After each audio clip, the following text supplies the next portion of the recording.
Olá! Nesse vídeo eu vou falar sobre como introduzir uma citação no artigo científico em inglês.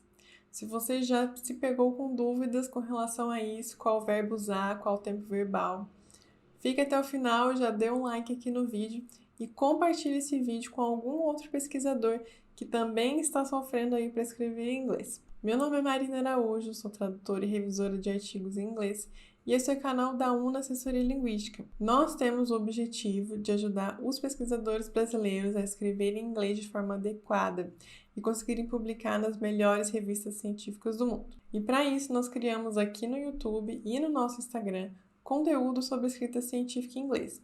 Inclusive, esse vídeo aqui faz parte de uma playlist sobre escrita científica em inglês, que eu vou deixar aqui no card para vocês, que tem vários outros vídeos com dicas fundamentais para conseguir escrever artigos em inglês. Bom, e entrando no nosso assunto, para a gente introduzir ou fazer referência, a algum outro estudo, existem algumas estruturas bem comuns assim em inglês. Mas antes de irmos direto para os verbos, para as estruturas, eu queria falar sobre a importância da citação na escrita científica, A citação ou a referência a outras pesquisas é uma coisa que acontece em muitos momentos do artigo.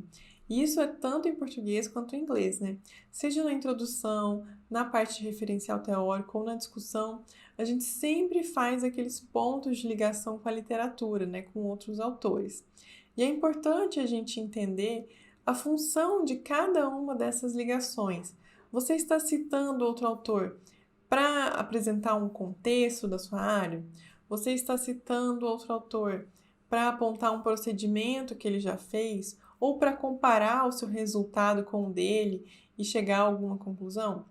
Tenha isso bem claro antes de escrever, porque isso vai ser determinante na hora de escolher o verbo, de escolher o tempo verbal, de escolher as palavras que vão fazer essa ligação, entre as ideias. Nesse vídeo especificamente, eu vou falar sobre dois tipos de referência, de introdução de algum outro autor no seu texto. A primeira delas é apontar uma reflexão.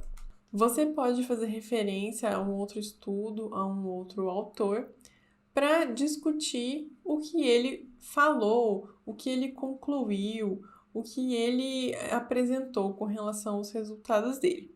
E aí, alguns verbos muito comuns para fazer isso são argue, que significa argumentar, claim, que significa afirmar, alegar, demonstrate, que significa demonstrar, state, que significa afirmar ou declarar, e note, que significa observar, apontar. Esses verbos eles podem ser usados tanto no presente quanto no passado. E qual que é a diferença aqui no caso, O passado, ele faz a referência a um estudo que já acabou. E assim, praticamente todos os estudos que você mencionar no seu texto já terão acabado. Então, usar o passado deixa, assim, padronizado, marcado no tempo, Quando você usa o presente, você desconecta um pouco essa questão da relação com o passado. E por isso, o presente é bastante usado nos textos de humanidades, por exemplo, porque a discussão está ali, é uma discussão mais reflexiva, que você precisa conectar as ideias ali. Não é tanto algo de descrição, é mais uma argumentação, e aí o presente faz bastante sentido. Mas as duas formas estão corretas. O que eu sugiro é que você seja consistente no seu uso. Então, se você vai toda vez que você for fazer uma citação sobre a conclusão de outro estudo, sobre uma reflexão feita em outro estudo, você escolhe ou o presente ou o passado e usa isso todas as vezes. Mas, quando a gente vai apresentar um resultado, ou um procedimento, ou um método realizado por algum autor, é preferível usar o passado. E aí, por que isso, Porque essas coisas foram concluídas, O resultado foi encontrado, o método foi realizado. Não tem muito essa questão de trazer para o presente e ficar discutindo. Em geral, a regra de ouro é: apresente resultados e métodos no passado e discuta o que eles significam no presente.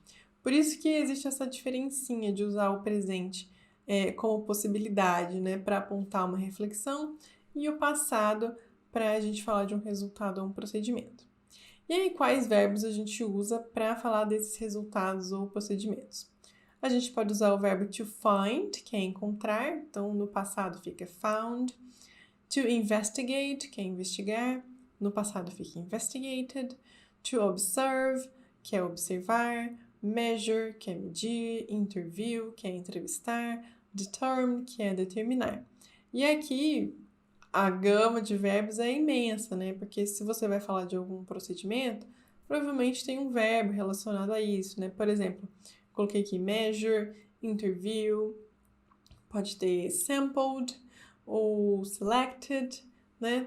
Qualquer ação que o outro autor fez pode entrar aqui como possível verbo para introduzir uma citação ou para introduzir uma informação que você retirou de outro texto. Então, essas são algumas opções. Se vocês conhecem outros verbos ou se vocês usam outros verbos comumente no artigo de vocês, comentem aqui embaixo, porque aí outros autores podem ver aqui e ter outras ideias para escrever no texto deles. Se esse conteúdo foi útil para você e vai ajudar você a escrever melhor em inglês, lembre-se de se inscrever aqui no canal para receber sempre os vídeos que a gente posta toda semana sobre escrita científica em inglês com várias dicas para o seu texto ficar impecável e passar assim ileso pelos pareceristas das revistas internacionais.